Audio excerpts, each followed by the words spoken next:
केजरीवाल बेशक जेल से बाहर आ गए हों, लेकिन उनकी मुश्किलें कम होने का नाम नहीं ले रही, क्योंकि अब ईडी ने उनके खिलाफ शराब घोटाले में अगला कदम उठाने की तैयारी कर ली है।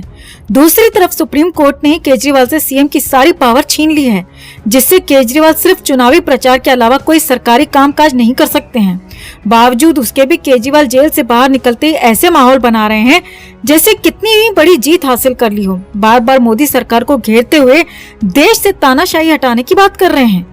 ऐसे में अब बीजेपी ने केजरीवाल को जेल से बाहर आते ही सबक सिखाना शुरू कर दिया है। तो कैसे अमित शाह के खेल में फंस गए हैं केजरीवाल, कैसे बीजेपी के वार से आम आदमी पार्टी में मच गया हड़कंप, और कैसे सीएम के बाहर आते ही ईडी ने कर दिया धमाका, आपको दिखाते हैं, बताते हैं सब। आप भी इस खबर को ज्यादा से ज्यादा लाइक और शेयर कर अपना प्यार और सपोर्ट दिखाएं और कमेंट में इसे लेकर आप भी अपनी बात, अपनी राय जरूर रखें। चैनल के साथ जुड़कर चैनल को सब्सक्राइब कर हमारी आवाज बने। तो सबसे पहले गृह मंत्री अमित शाह ने चुनावी रैली में केजरीवाल को आईना दिखाते हुए आप नेताओं की धज्जियां उड़ा दी और कहा कि केजरीवाल को सिर्फ अंतरिम जमानत मिली है, 1 तारीख को उन्हें फिर से सरेंडर करना होगा। केजरीवाल की तरह बहुत सारे लोग प्रचार कर रहे हैं, वो भी करें। जब भी वो प्रचार करने के लिए जाएंगे तो लोगों को शराब घोटाला ही याद आएगा। केजरीवाल बीजेपी के खिलाफ शोर मचा रहे हैं और बीजेपी नेता उन्हें शराब घोटाला याद दिला रहे हैं। कह रहे हैं कि केजरीवाल ज्यादा खुशी न मनाएं, 1 जून को उन्हें सरेंडर करना होगा। और सबसे बड़ी बात तो यह है कि शराब घोटाले में केजरीवाल बरी नहीं हुए हैं, बल्कि एक तरफ से पैरोल पर बाहर आए हैं। 3 हफ्ते बाद उन्हें फिर से जेल जाना है और ईडी उनका हिसाब किताब करने की तैयारी में जुट गई है, क्योंकि ईडी केजरीवाल के खिलाफ चार्जशीट लाने की तैयारी कर रही है। अभी तो के कविता के खिलाफ चार्जशीट दाखिल की गई है, जिसमें 100 करोड़ के लेन देन का कनेक्शन केजरीवाल से जुड़ रहा है। तो ऐसे में सीएम साहब की ये खुशी जल्दी मातम में बदलने वाली है, क्योंकि आगे का रास्ता बहुत कठिन हो गया है। बीजेपी ने बीएमसी मुद्दे को लेकर भी केजरीवाल पर तंज कसा है। पूर्वी दिल्ली से बीजेपी उम्मीदवार हर्ष मल्होत्रा ने केजरीवाल पर बड़ा वार किया है। केजरीवाल जी शराब के भ्रष्टाचार में अंदर गए थे और अभी वो सिर्फ एक तरह की पैरोल पे वापस आए हैं। मुख्यमंत्री होने के नाते कोर्ट के निर्णय का हम सम्मान करते हैं। उन्होंने बड़ी फेयर बात की है कि वो चुनाव का प्रचार कर लें। मैं भी चाहता हूं उनके मन में कोई कसक ना रह जाए, वो भी अपना चुनाव का प्रचार कर लें, बताएं कि शराब का घोटाला उन्होंने कैसे किया, इस बात को प्रचार में बताएंगे तो इससे बिल्कुल फर्क पड़ने वाला नहीं है कि वो जेल में रहें या बाहर रहें, क्योंकि उनको 2 जून को वापस जेल में जाना ये तय है।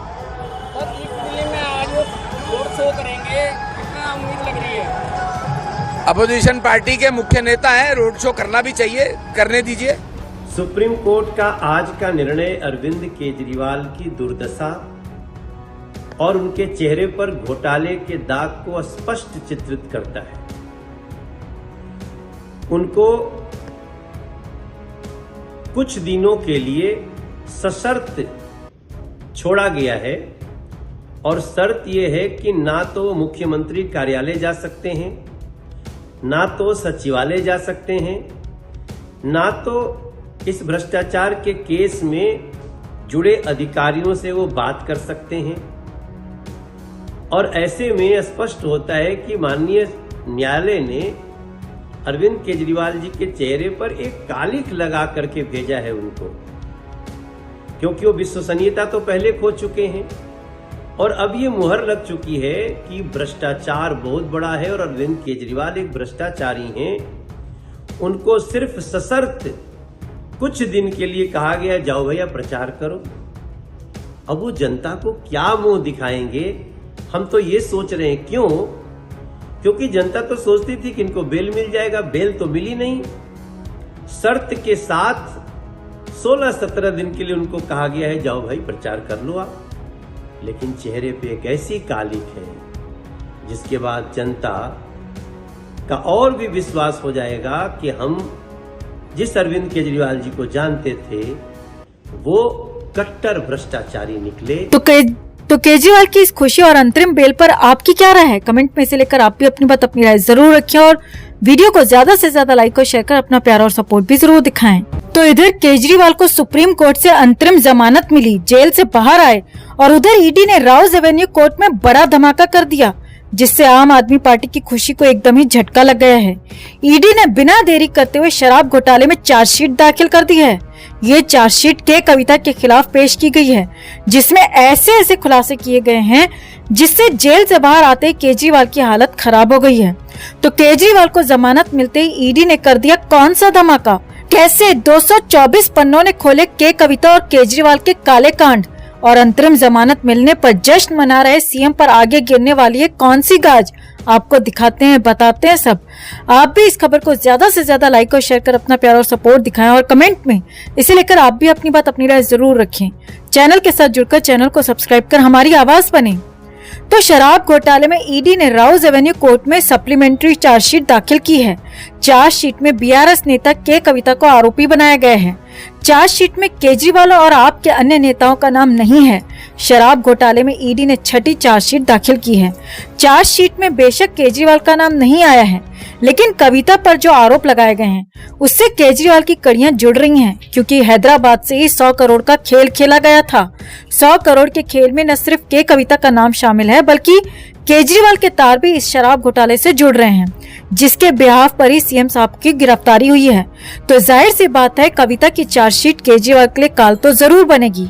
हालांकि जल्द ही ईडी केजरीवाल के खिलाफ भी चार्जशीट दाखिल कर सकती है। फिलहाल कोर्ट 13 मई को चार्जशीट पर ईडी की दलीलें सुनेगा, तो ऐसे में ईडी एक एक आरोप का सबूत पेश करेगी, जिससे के कविता की जमानत याचिका भी फंस सकती है।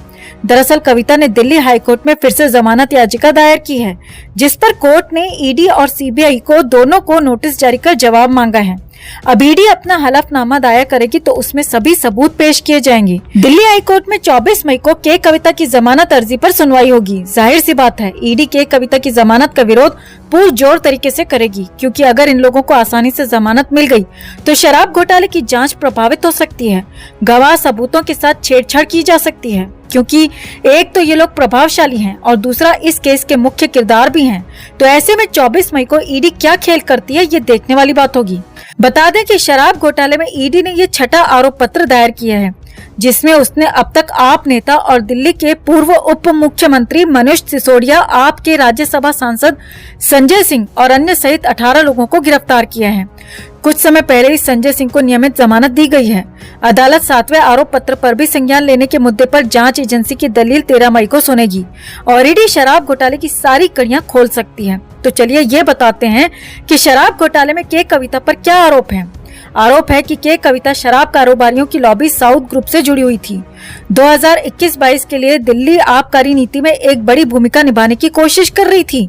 आरोप है कि साउथ के इस ग्रुप और दिल्ली की सत्ताधारी आप के बीच एक डील हुई थी, जिसमें इस ग्रुप ने आम आदमी पार्टी को 100 करोड़ रुपए का पेमेंट भी किया था। ईडी के मुताबिक रामचंद्र पिल्लई ने कविता की तरफ से इस डील में प्रतिनिधि के तौर पर काम किया था। ईडी ने पिछले साल सितंबर से अब तक पिल्लई से कम 12 बार पूछताछ की है। पिल्लई 100 करोड़ रुपए की रिश्वत देने और साउथ ग्रुप के सबसे बड़े कार्टेल का गठन करने में शामिल है। ईडी के सामने पिल्लई ने कई भयंकर खुलासे भी कर दिए हैं। तो 100 करोड़ का खेल के कविता के साथ साथ केजरीवाल को पूरी तरह से फंसा सकता है। अब ईडी ने चार्जशीट में 100 करोड़ की सौदेबाजी को बारीकियों से समझाया है। हालात बता रहे हैं कि कविता ही केजरीवाल के लिए आगे काल बनने वाली है।